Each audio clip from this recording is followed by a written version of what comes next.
అందరికీ praise the lord. ప్రభువైన యేసుక్రీస్తు నామములో మీ అందరికీ శుభములు తెలియజేస్తున్నాను. ప్రియమైన వాళ్ళరా, అందరు బాగున్నారా?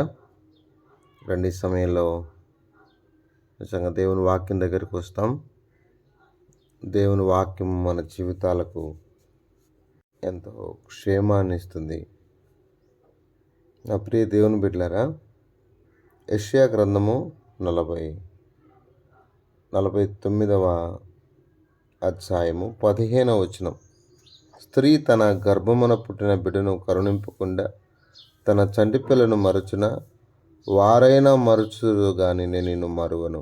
వారైనా మరచుదురు గాని నేను నిన్ను మరువను.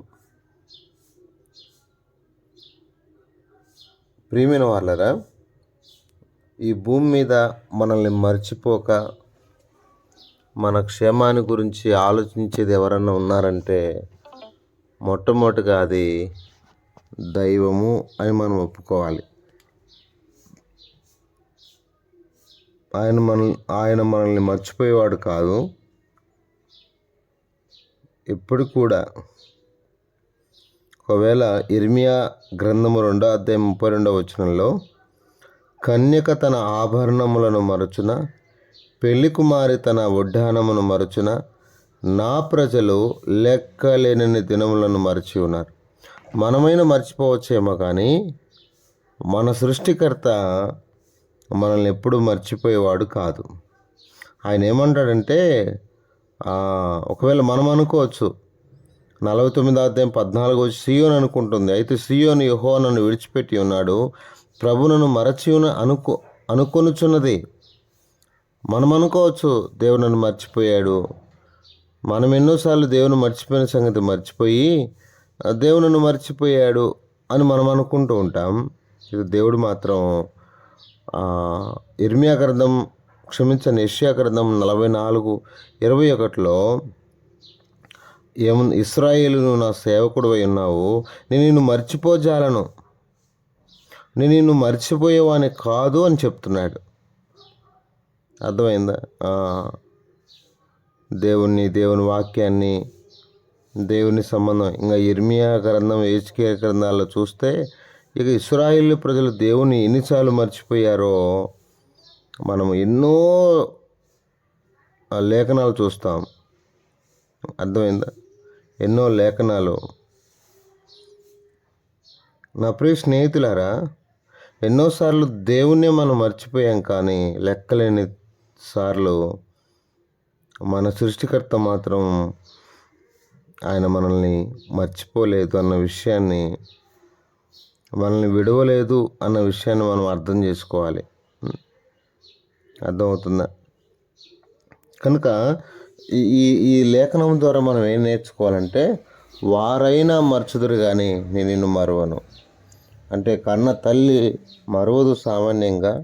ఒకవేళ వారైనా మర్చిపోతారేమో, విడిచిపెడతారేమో, ఎడబాస్తారేమో, కానీ నేను మాత్రం నిన్ను మరువను, మర్చిపోను అని చెప్తున్నాడు దేవుడు. అర్థమవుతుందా? ఇలా బైబిల్లోకి నేను చూస్తే, ప్రియ దేవుని బిడ్డలారా, బైబిల్లో కొన్ని సందర్భాలు మీకు నేను చెప్పడానికి ప్రయత్నం చేస్తాను. కొన్ని అద్భుతమైనటువంటి సందర్భాలు. ఎందుకంటే మానవుడు ఎన్నిసార్లు దేవుని మర్చిపోయాడో లెక్కలేదు. కానీ దేవుని బిడ్డలారా, అయితే దేవుడు తన ప్రజలను మర్చిపోక వారిని ఎంత చక్కగా ఆదికాండము 41వ అధ్యాయం 51వ వచనంలో, నా సమస్త బాధను నా తండ్రి ఇంటి వారందరినీ నేను మరచిపోనట్లు చేశానని చెప్పి తన జ్యేష్ఠ కుమారునికి మనుష్య అని పేరు. అంటే బాధ మర్చిపోయేటట్టు చేసేది ఈ సృష్టికర్త. నీకున్న బాధ అంతా కూడా దాన్ని తొలగిస్తాడు. అంటే యోసేపు ఎంత బాధపడ్డాడో తండ్రి దగ్గర నుంచి వెళ్ళిపోయిన, అంటే అన్నదమ్ములు బాధించినప్పుడు, అక్కడ నుంచి అమ్మబడినప్పుడు ఎంత బాధను అనిపించి ఉంటాడో. ఆ బాధ అంతా మర్చిపోయేటట్టు, అంటే దేవుడు ఎంత క్షేమాన్ని ఇచ్చాడు చూడండి. ఆ బాధనంతా మర్చిపోయేటట్టు. అర్థమైందా?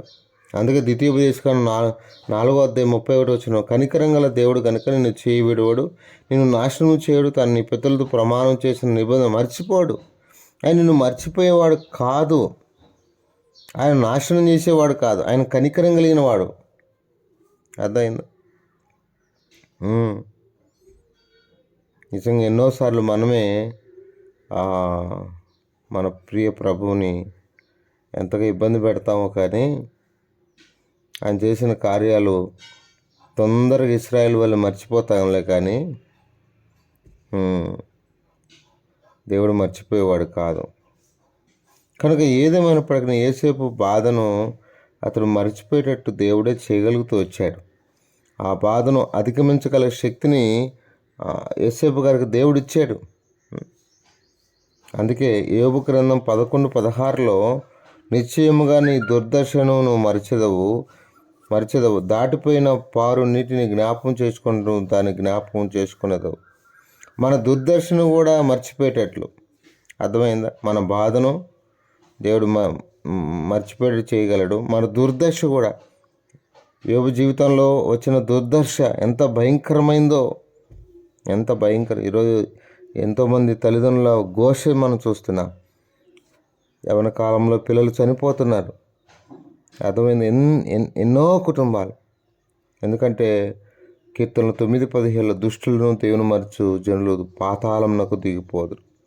ఈరోజు దేవుని మర్చిపోయి కుటుంబాల్లో ఎన్నో నష్టాలు చూస్తున్నాం. ఆ దుర్దశ ఎంత భయంకరమైందో, దుర్దశలోనికి వెళ్ళిపోతున్న ఎన్నో కుటుంబాలు. నా ప్రియ దేవుని బిడ్డలారా, ఒక్కసారి మనం ఆలోచిద్దాం. మన ప్రభు మన బాధను మర్చిపోయేటట్టు చేస్తున్నాడు, మన దుర్దర్శను మనం మర్చిపోయేటట్టు చేస్తూనే ఉన్నాడు. అర్థమైంది?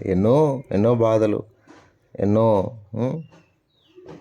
109వ కీర్తన 16వ చరణంలో ఏలైనగా కృపచొప్పాలన్న మాట మరిచి శ్రమనొందిన వారిని, దరిద్రుని, నలిగిన హృదయం గలవారిని చంపని వాడు అతన్ని తరిమే. చూడండి, దేవుడు ఎలాంటి వాడంటే కృప చూపాలి అని ఆయన ఉద్దేశం. అంటే శ్రమను